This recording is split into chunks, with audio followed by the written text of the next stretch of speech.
मैं डॉक्टर भामा अग्रवाल राजीव गांधी राजकीय महिला महाविद्यालय भिवानी की ओर से हिंदी की इस कक्षा में आप सबका स्वागत करती हूँ, अभिनंदन करती हूँ। आइए बच्चों, आज हम अपनी पाठ्य पुस्तक 8 अर्वाचीन कवि में संकलित मैथिली क्षण गुप्त द्वारा रचित कविता हमारी सभ्यता का अध्ययन शुरू करते हैं। इस अध्ययन से पूर्व मैं आपको इस कविता की पृष्ठभूमि से जोड़ना चाहती हूँ। मैथिली क्षण गुप्त की कीर्ति का आधार स्तंभ तथा उन्हें राष्ट्र कवि का सम्मान दिलाने वाला ग्रंथ भारत भारती, जो 3 खंडों में विभाजित है, जिसका पहला खंड अतीत खंड, दूसरा वर्तमान खंड और तीसरा भविष्य खंड है। हमारी सभ्यता कविता अतीत खंड से ली गई है। इस कविता में भारत, जो विश्व गुरु के नाम से जाना जाता है, अध्यात्म गुरु के नाम से जाना जाता रहा है, सोने की चिड़िया के नाम से जाना जाता रहा है, कवि ने उसी भाव से हमें परिचित कराने की इस कविता में कोशिश की है। उन्होंने बताया है कि जब समूचा विश्व अज्ञानता के अंधकार में भटक रहा था, सभ्यता और संस्कृति के नाम पर उनके पास कुछ नहीं था, ऐसे समय में भी भारत अपनी विशेषताओं के कारण पूरे विश्व भर में ज्ञान विज्ञान में, नीति में, व्यवहार में, व्यापार में, वास्तुकला में, अध्यात्म में, भक्ति में, मानवता में, सभी क्षेत्रों में अपनी प्रकाष्ठा चरम सीमा तक पहुंच चुका था। यहाँ कवि हमें यह बता रहे हैं, जहाँ पूरा विश्व अपने शैशव काल में था, यानी जीवन जीने के गुर सीख रहा था, ऐसे में हम अपने आप को पूर्ण रूप से स्थापित कर चुके थे। वो ये भी बताते हैं कि भारत के लोग अपने ज्ञान विज्ञान तथा वीरता में अत्यंत मजबूत हो चुके थे, लेकिन उनमें स्वाभिमान तो था, अभिमान लेश मात्र भी नहीं था। साथ ही हम भारतवासियों का एक प्रमुख लक्ष्य रहा है मन की शांति, आत्मा का संतोष। आज भी समूचा विश्व जो संपन्नता में, विकास में, आविष्कारों की दृष्टि से चाहे भारत से आगे निकल चुका हो, लेकिन सच्चे सुख के लिए, सच्ची शांति के लिए आज भी उन्हें भारत की ओर देखना पड़ता है। प्यारे बच्चों, आज यदि आप विश्व के आंकड़े उठाकर देखेंगे तो आपको एहसास होगा कि भारतीय संस्कृति, भारतीय जीवन मूल्य, भारतीय धर्म, भारतीय आस्था और विश्वास पूरे विश्व में अपना विशेष स्थान बनाए हुए हैं, और इसी विशेषता से हमारी भावी पीढ़ी को, हमारी वर्तमान पीढ़ी को जोड़कर कवि चाहते हैं कि भारत पुनः अपने उसी स्थान को प्राप्त कर ले जिस स्थान पर वो हमेशा हमेशा से आसीन रहा है और पूरे विश्व में पूजा जाता रहा है। तो अगर हम उठाकर देखते हैं इतिहास के पन्नों को, उन्हें पलटकर देखते हैं, तो पाएंगे कि जिस समय लोग हुक्कार भरना सीखते हैं, हाँ ना बोलना सीखते हैं, उस समय तो हम वेद मंत्रों का उच्चारण कर रहे थे। जिस समय लोग नग्न घूम रहे थे, हमारी ध्वजा पताका फहरा रही थी। जिस समय लोगों ने जीवन को संगठित रूप में बांधना सीखा, उस समय हम एक मजबूत प्रशासनिक इकाई का रूप धारण कर चुके थे। तो कवि चाहते हैं कि हम जो परोपकार की भावना से परिपूर्ण हैं, जो सर्वजन हिताय सर्वजन सुखाय के भाव को लेकर आगे बढ़ते हैं, जिनमें समदृष्टि है, समरसता है, अध्यात्म है, आनंद है, वो हमारी वर्तमान पीढ़ी भी अनुभव करे।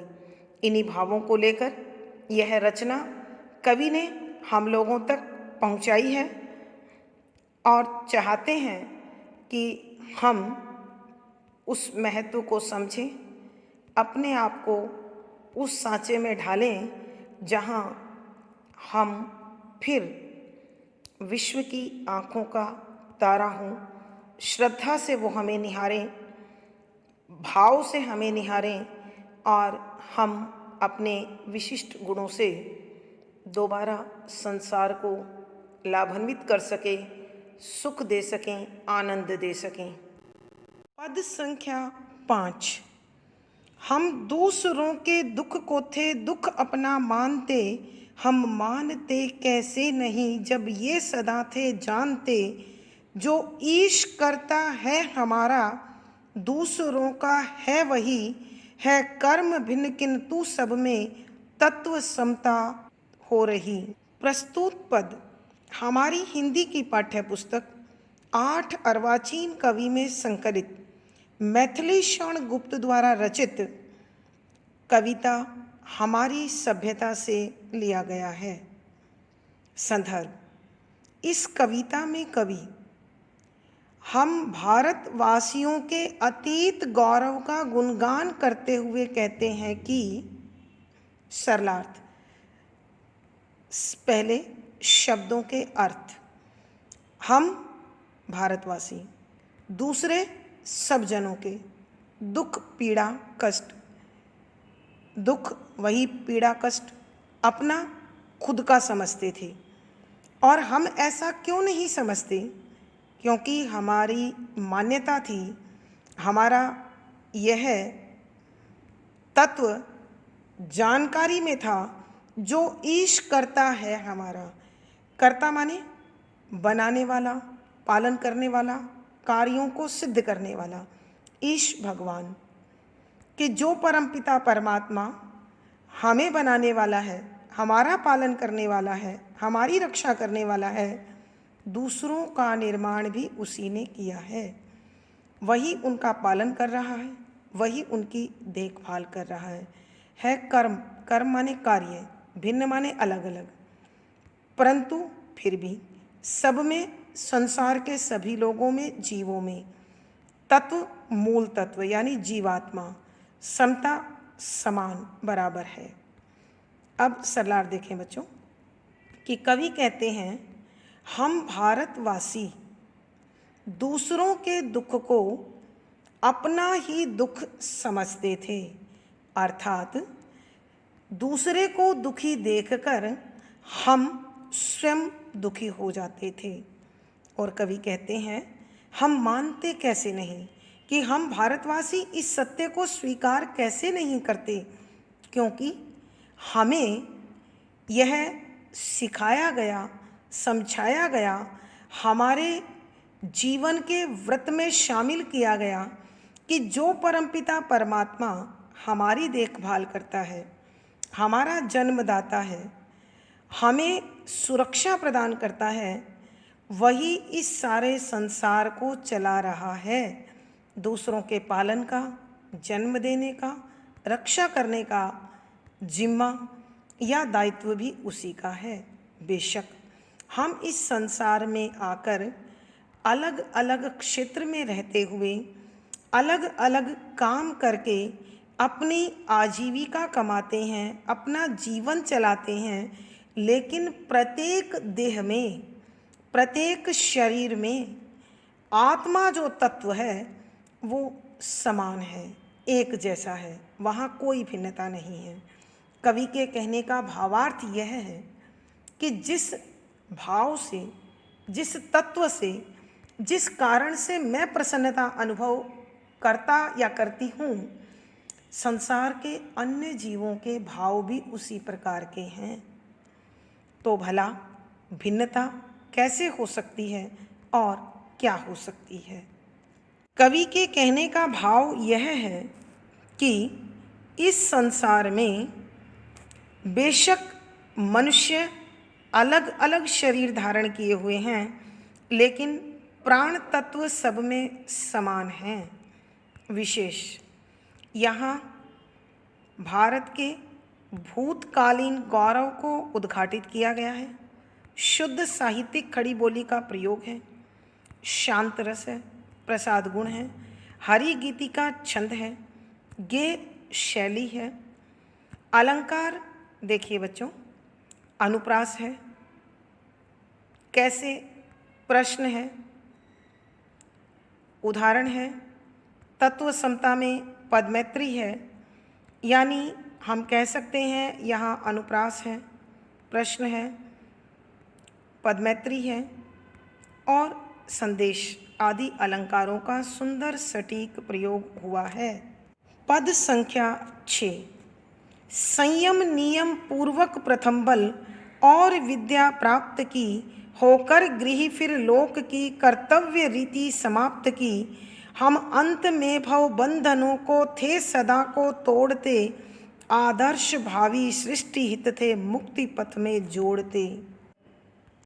प्रसंग पूर्ववत संदर्भ, यहाँ कवि भारतीय समाज या संस्कृति का एक मूल अंग 4 आश्रम, ब्रह्मचार्य आश्रम, गृहस्थ आश्रम, वानप्रस्थाश्रम और संन्यास आश्रम की ओर कवि हमारा ध्यान आकर्षित करना चाहते हैं।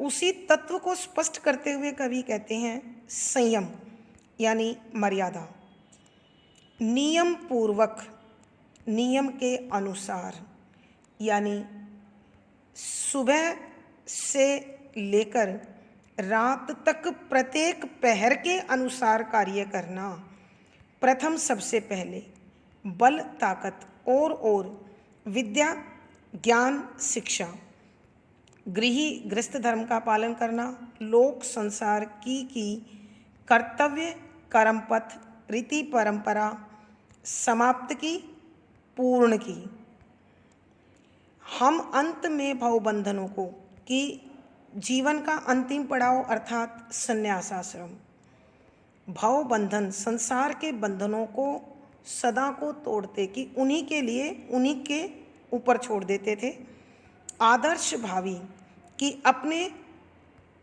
अगले जन्म के लिए, जन्म जन्मांतर के लिए, भावी आने वाली सृष्टि दुनिया हित के लिए मुक्ति पथ मोक्ष का मार्ग। अब सलाह सुनिए बच्चों कि कवि कहते हैं संपूर्ण भारतवर्ष के लोग संयम में रहकर, अनुशासन में रहकर, मर्यादा में रहकर सुबह के पहले पहर से रात्रि के अंतिम पहर तक नियम अनुसार योजनाबद्ध तरीके से समय के अनुसार कार्य करते थे, यानी सोना जगना, खाना पीना, व्यापार करना, गृहस्थ धर्म का पालन करना आदि सब कार्य उनके वेदांतों के अनुसार, वेदों के अनुसार, ग्रंथों के अनुसार होते थे। इसीलिए हमने अपने जीवन को मर्यादित और अनुशासित रखा तो प्रभु की कृपा से सबसे पहले ज्ञान विद्या को सीखा, शारीरिक बल को प्राप्त किया, और जब हमने अपने ब्रह्मचार्य आश्रम में ब्रह्मचार्य का पालन करते हुए अपने आप को समर्थ बनाया, उसके बाद ही होकर गृह फिर लोक की कर्तव्य रीति समाप्त की, हमने गृहस्थ धर्म में प्रवेश किया, विवाह जैसे धार्मिक अनुष्ठान को पूर्ण किया, फिर संसार में जो हमारा सांसारिक दायित्व था, यानी ये गृहस्थी का जो धर्म होता है, उसका पालन किया। और जब हम वानप्रस्थ की ओर पहुँचे, अधेड़ उम्र में आए, तो धीरे धीरे करके संसार से निर्लेप होते गए। भाव माने दुनिया, बंधन माने संबंध, रिश्ते, कि फिर हमने धीरे धीरे करके अपने पारिवारिक और सांसारिक बंधनों से अपने आप को मुक्त करना आरंभ किया और संन्यास तक पहुँचते पहुँचते इनसे पूर्ण रूप से मुक्त हो गए। और इन सब के पीछे यही उद्देश्य था कि जन्म जन्मांतर तक हमने यह जो जीवात्मा इस शरीर में प्राप्त की है, हम इसे ईश्वर के चरणों में समर्पित कर दें और आने वाली दुनिया, आने वाला जीवन मुक्ति के लिए हो, मोक्ष के लिए हो, ईश्वर की प्राप्ति के लिए हो। एक बार फिर व्याख्या कर रही हूँ बच्चों, ध्यान दीजिए। कवि सरलार्थ करते हुए कहते हैं कि भारत के लोग अपने जीवन को 4 आश्रमों में बांटकर और फिर प्रत्येक आश्रम के लिए जो अनुशासन है, उस अनुशासन में बंधकर अपना जीवन जीते थे। जन्म से लेकर शिक्षा दीक्षा प्राप्ति तक का जो आश्रम था, उसे ब्रह्मचार्य आश्रम कहते हैं। और यहाँ ब्रह्मचार्य का पालन करते हुए संयमित और मर्यादित जीवन जीते हुए हमने सबसे पहले ज्ञान, बुद्धि और शारीरिक बल को प्राप्त किया। उसके बाद दूसरे गृहस्थ आश्रम में प्रवेश किया और यहाँ भी संयमित जीवन जीते हुए गृहस्थ के नियमों का पालन किया। इसकी पूर्णता के बाद वानप्रस्थ में प्रवेश करते ही हमने धीरे धीरे अपने पारिवारिक और सामाजिक बंधनों को कुछ ढीला करना शुरू किया और अंत में संन्यास आश्रम तक प्रवेश करते करते अपने आप को समाज से पूर्ण रूप से निर्लेप कर लिया, मुक्त कर लिया। फिर ईश्वर की भक्ति में अपना ध्यान और अपने आप को समर्पित कर दिया, ताकि आने वाली पीढ़ियाँ स्वतंत्र और सुरक्षित, संपन्न और सुरक्षित आदर्श जीवन को प्राप्त कर पाए। और यह जो जीवात्मा मानव शरीर में है, वह ईश्वर के चरणों में विलीन होकर मुक्ति को प्राप्त करे, मोक्ष को प्राप्त करे। कवि के कहने का भावार्थ यही है कि यह जीवात्मा मानव शरीर को केवल मोक्ष के उद्देश्य से प्राप्त करती है। अतः प्रत्येक शरीर आत्मा की मुक्ति के लिए, जीवात्मा को मोक्ष मिलने के लिए ही मर्यादित, अनुशासित और संयमित जीवन जीकर उसे मुक्ति प्रदान करने में सहायता करता है। विशेष यहाँ हमारे पूर्वजों के श्रेष्ठ गुणों का उल्लेख किया गया है। शुद्ध साहित्यिक खड़ी बोली का वर्णन है, शांत रस है, प्रसाद गुण है, हरि गीति का छंद है, गेय शैली है और अलंकार संयम नियम पूर्वक पदमैत्री अलंकार है। बल और विद्या को प्राप्त किया उल्लेख अलंकार है। कर्तव्य रीति फिर पदमैत्री अलंकार है। संदेश अलंकार है।